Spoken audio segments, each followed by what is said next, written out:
જામનગરમાં આવેલા જાંબુડા ગામથી ભાદરા પાટિયા સુધીના પુલો જર્જરિત હાલતમાં જોવા મળે છે, જેને લઈને આજુબાજુના ગ્રામ્ય વિસ્તારોની માંગણી છે કે આ પુલ નવા બને તેમજ આ રસ્તો 4 લાઇન કરી દેવામાં આવે।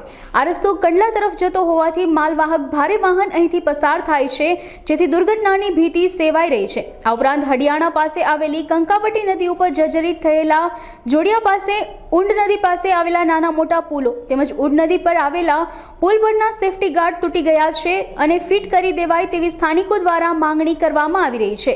ચોમાસું ચાલતું હોવાથી પાણીના લીધે સ્થાનિકોને હાલાકી ન પડે તેમજ કોઈ દુર્ઘટના ન બને તે માટે યોગ્ય પગલાં લેવા સ્થાનિકો દ્વારા માંગ કરવામાં આવી છે।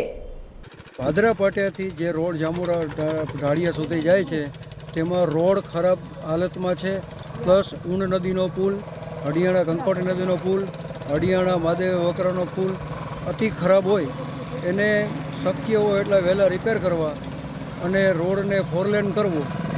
આમાં કાંઈ પણ બનાવ બને તો આ જવાબદારી કોની રહે એવી અમારી ગામ તરફથી એક માંગણી છે। બાજુ ઉપર ચોમાસું આવી રહ્યું છે અને વારંવાર આ પુલ ઉપર પાણી ફરી પણ વરે છે। હું પ્રવીણભાઈ મારવણીયા, જિલ્લા કિસાન મોરચા મહામંત્રી।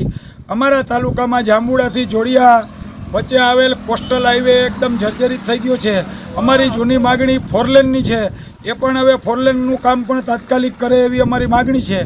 એ સિવાય કે કંકાવટી અને ઊંડ નદીના 2 મોટા બ્રિજ અને એ સિવાયના નાના મોટા પુલિયા તે પણ જર્જરિત થઈ ગયા હોવાથી તેનું પણ અત્યારે ખાસ સઘન ચેકિંગ કરવું પડે, એન્જિનિયરોને સાથે રાખી અને સત્તાવાળાઓએ પણ ચેકિંગ કરવું પડે। બીજું કે અત્યારે પવન અમારા દરિયાકાંઠામાં ફૂંકાતો હોવાથી આ બંને પુલોની રેલિંગો અને અન્ય બીજા નાના મોટા પુલિયા પણ અત્યારે સત્વરે રિપેરિંગ કરે, એનું ચેકિંગ કરે, કોઈ અકસ્માત સર્જાય તે પહેલાં તંત્રએ જાગી અને આ બધું કરવું પડે।